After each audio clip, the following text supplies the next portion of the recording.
সকালবেলা দাঁত ব্রাশ করে চলে গিয়েছিলাম হচ্ছে দিদার বাড়িতে। এত সকাল সকাল কেন দিদার বাড়িতে গিয়েছি সেটা চলো তোমাদেরকে বলি। দিদার চোখ অপারেশন করবে বলে তাই আগের দিন দিদাকে হসপিটালে ভর্তি হতে হবে, আর পরের দিন কিন্তু দিদার চোখ অপারেশন করবে। চলো ইন্ট্রোটা দিয়ে নিই। গুড মর্নিং এভরিওয়ান, তোমরা কেমন আছো? আশা করি তোমরা সবাই ভালো আছো। আমিও ভালো আছি। ঝকঝকে একটা নিউ ব্লগ নিয়ে চলে এলাম তোমাদের কাছে। আর আজকে হচ্ছে জন্মাষ্টমী, আর জন্মাষ্টমী উপলক্ষে সবাইকে জানাই শুভ জন্মাষ্টমীর অনেক শুভেচ্ছা। আর তোমাদের তো বলাই হলো না, কুশের হাতে যে মেডেল আর একটা ট্রফি দেখেছো, ওটা কিসের সেটা তো বললামই না। ওটা হচ্ছে ক্রিকেট খেলা থেকে কিন্তু ও পেয়েছে। সত্যি আমার খুব গর্ব হচ্ছে। আমি চাই ও যেন মানুষের মতন মানুষ হয় আর অনেক যেন বড় হয়। দেখো দিদা হসপিটালে চলেও এসেছে আর আমিও চলে এসেছি বাড়িতে। আর দেখো এটা মনে হয় অফিস টাইম ফুল, তো ফুলটা কিন্তু দেখতে খুবই সুন্দর। তারপরে দেখো মা রান্না বসিয়ে দিয়েছে, ঘড়িতে বাজে ওই 12টার মতো। আর রান্না হচ্ছে মাছের চচ্চড়ি, গুঁড়া মাছের চচ্চড়ি। এদিকে মাছটা কিন্তু মা ভাজতেও বসিয়ে দিয়েছে, তোমরা তো দেখতেই পাচ্ছ। আর আজকে তো জন্মাষ্টমী, আর জন্মাষ্টমী উপলক্ষে ভাবলাম যে একটু তালের বড়া করাই যাক। আর তার মধ্যে আমার আজকে মনটা ছিল খুবই খারাপ, কারণ জন্মাষ্টমী আমি করতে পারলাম না বাড়িতে, তাই আমার গোপাল আজকে না খেয়েছিল জন্মাষ্টমীর দিন। কি করব বলো, আমি তো আছি জলপাইগুড়িতে, যেতে পারলাম না।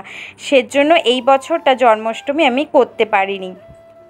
চলো দুপুরে কি রান্নাবান্না হয়েছে সেটা তোমাদেরকে বলি আর দেখিয়েও দিই। দেখো এখানে মাছের চচ্চড়ি, ঢেঁকি শাক ভাজা আর কচু শাক করে নিয়েছে মা দুপুরের জন্য। আর করছে হচ্ছে কোয়াশ ভাজা। আচ্ছা তোমরা বলো তো কোয়াশ ভাজা খেতে তোমাদের কাছে কেমন লাগে? আমার কাছে কিন্তু সেরকম অতটা কিন্তু ভালো লাগে না। এদিকে বাবান দেখো খ্যান খ্যান কিন্তু করছে। ও মানে স্নান করে উঠে ওর খ্যান খ্যান শুরু হয়ে যায়। রিহানকে স্নান করিয়ে তারপরে দেখো ওকে একটু গোপাল সাজিয়ে দিয়েছি। প্রথমে ভেবেছিলাম ও মনে হয় গোপাল সাজবে না। আচ্ছা তোমরা বলো আমার ছোট্ট নানু গোপালকে কেমন লাগছে সেটা কমেন্ট করতে কিন্তু একদমই ভুলো না। রিহানকে যে শাড়িটা দিয়ে ধুতি পরিয়ে দিয়েছি, সেই শাড়িটা হচ্ছে আমার ছোট্টবেলার শাড়ি। সেটা দিয়েই কিন্তু আমি রিহানকে দেখো ধুতি পরিয়ে দিয়েছি। আর রিহান দেখো খুব সুন্দর করে কিন্তু ফটোশ্যুট কিন্তু করে নিচ্ছিল। প্রথমে ভেবেছিলাম করবেই না, বললামই তো তোমাদের। আর দুটো সরার মধ্যে দেখো আমি দিয়ে দিয়েছি চকলেট, আর দিয়েছি হচ্ছে একটু দুধের সর। ননি তো নাই আর মাখনও নাই, তার জন্য একটু দুধের সর কিন্তু দিয়ে নিয়েছিলাম। মুখে একদমই হাসছিল না প্রথমে তো হাসছিল না, তারপরে পাশের বাড়ির যে রন, মানে আমার ব্লগে যে দেখেছিল ওই রন এসে তারপরে কিন্তু রিহানকে হাসাচ্ছিল। রিহানকে খাইয়ে দাইয়ে ঘুম পাড়িয়ে চলে এলাম রান্নাঘরে। এখন করব হচ্ছে তালের বড়াটা। চলো কিভাবে আমি তালের বড়াটা রেডি করে নিয়েছিলাম সেটা ব্যাটারটা সেটা চলো তোমাদেরকে বলে নিই। তালের মধ্যে দিয়েছিলাম সামান্য দুধ, দিয়েছিলাম এলাচ, মৌরি, আর দিয়েছিলাম নারকেল কুড়ানি দিয়েছিলাম, আর দিয়েছিলাম ময়দা দিয়ে ভালোভাবে কিন্তু আমি ফেটিয়ে নিয়েছিলাম। চলো এবার কড়াইতে দেওয়া যাক।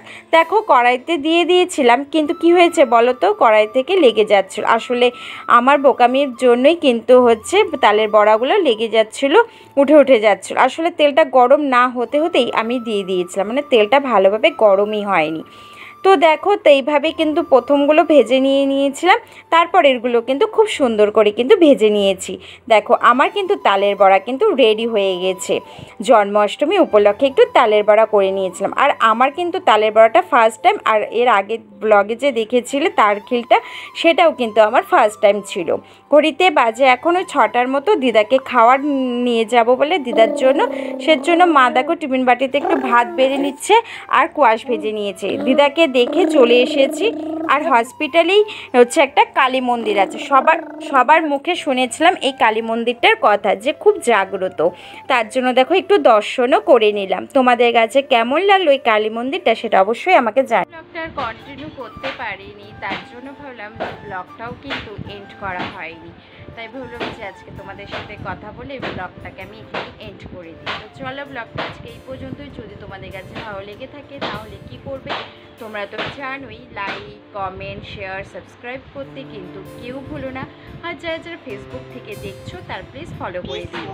আর বাইরে যে আওয়াজটা হচ্ছে সেটা হচ্ছে মা কাজ করছে, জামা কাপড় ধুচ্ছে বলে, তাই সেই আওয়াজটা আসছে। প্লিজ তোমরা কেউ কিছু মনে করো না, এইভাবে দেখে নিও ব্লগটা। তো চলো আজকের মতন টাটা, দেখা হবে অন্য কোনো একটা ব্লগের সাথে। সবাই ভালো থেকো, সুস্থ থেকো আর পজিটিভ।